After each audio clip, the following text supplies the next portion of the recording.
Good day everyone. So this is our presentation and we are going to discuss the purpose of assessment, rule of assessment, Bloom's taxonomy of educational objectives and its three domains, and lastly, the learning objectives in the cognitive domain of science curriculum. So this is our objectives. At the end of the lesson, the learners can recall the purpose and rules of assessment, understand the Bloom's taxonomy of educational objectives and its three domains, and create new learning objectives in the cognitive domain in science curriculum. So first, we are going to discuss the purpose of assessment.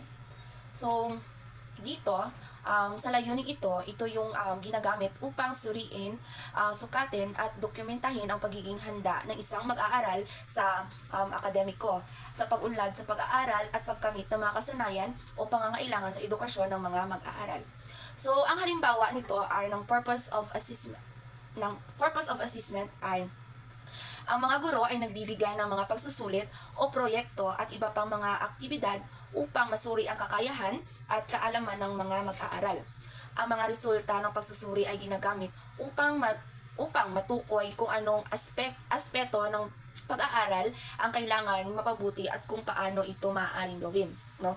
So, ipinapakita ng pagsusuri na ito ang mahalagang papel nito upang sa pag-unlad ng mga mag-aaral sa buong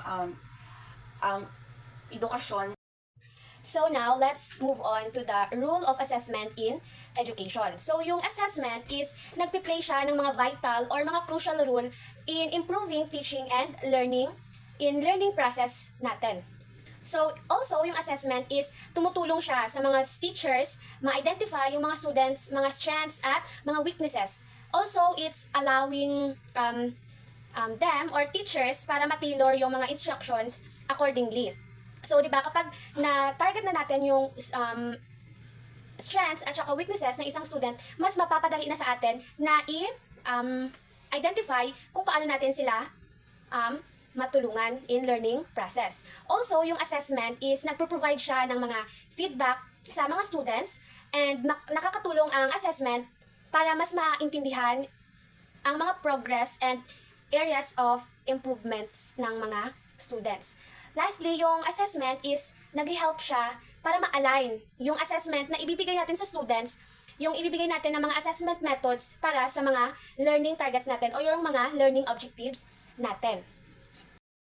So overall, no, yung assessment plays a role in aligning assessment methods with learning targets para mas ma-ensure natin bilang isang teacher that yung evaluation process na binibigay natin sa mga student is naka-align siya with the desired outcomes or learning objectives na tina-target natin, while yung purpose naman ng assessment is para ma-enhance yung students' learning and development by informing instructions, baka pag-provide tayo ng mga feedbacks, and also ma-align yung assessment method natin with our learning targets or yung mga objectives natin. So, that's all.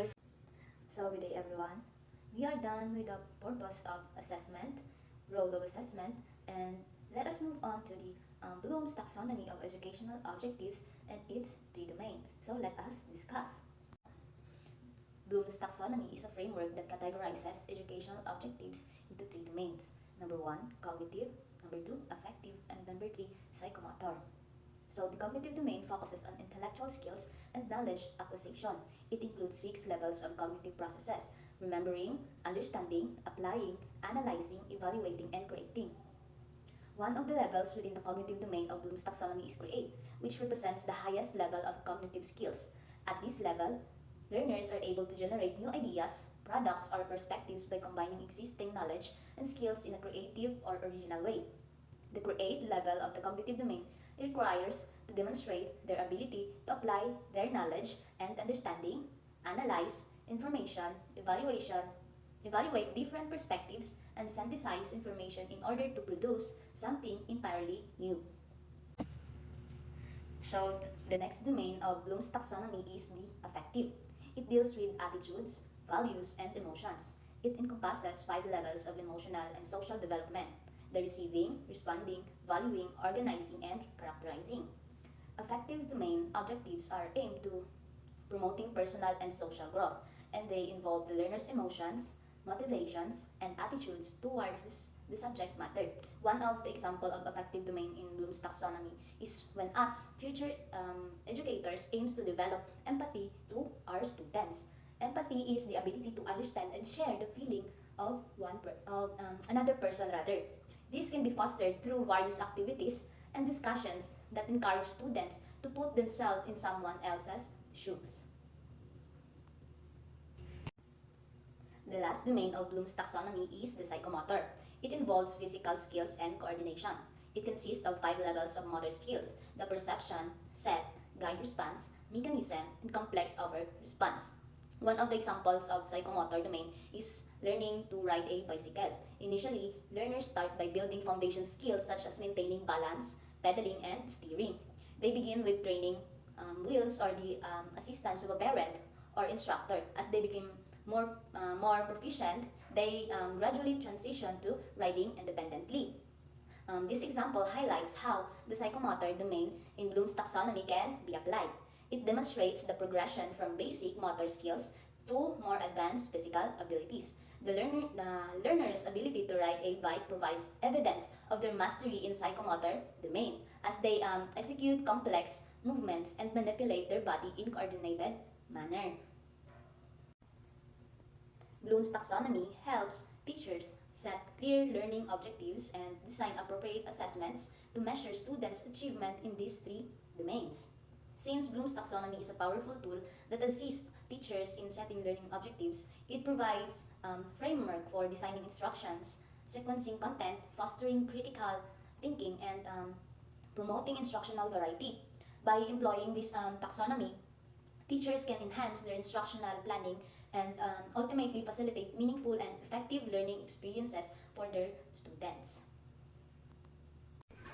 So let's proceed to learning objectives in the cognitive domain for science curriculum. So for example, in Remember, so the student will be able to recall scientific facts and information. So that means students are expected to have the ability to remember and accurately retrieve scientific knowledge such as facts, concept, and information that they have learned during their studies. Next example is to understand. So the student will be able to explain scientific concept and principles. So that means students are expected to have the ability to articulate and describe scientific ideas, theories, and fundamental principles in a clear and comprehensible manner. So it goes beyond mere recall of facts. It involves a deeper understanding of the underlying concept and the capability to communicate that understanding effectively. So this skill is important in science education as it demonstrates not just knowledge but also the ability to apply, analyze, and convey scientific concept to others.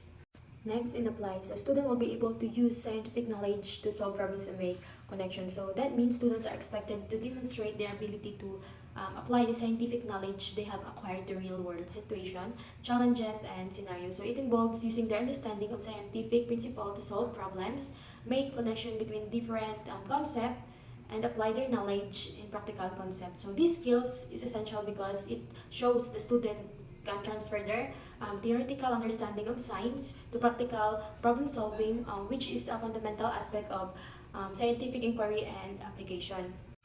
Next, in analyze, so the student will be able to break down complex scientific information and identify patterns or relationships. So that means the students are expected to have the capability to analyze, integrate scientific data, concept, or information, and then deconstruct it into simpler components.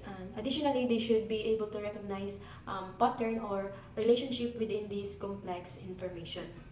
Next, in evaluate. So the student will be able to assess the validity and reliability of scientific evidence and arguments. So that means that students are expected to possess the capability to critically evaluate and judge the quality of scientific evidence, data, or arguments they encounter.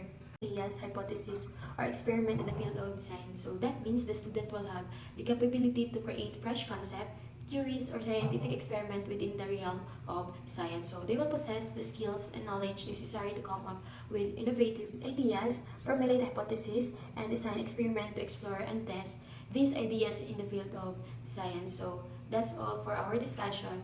Thank you.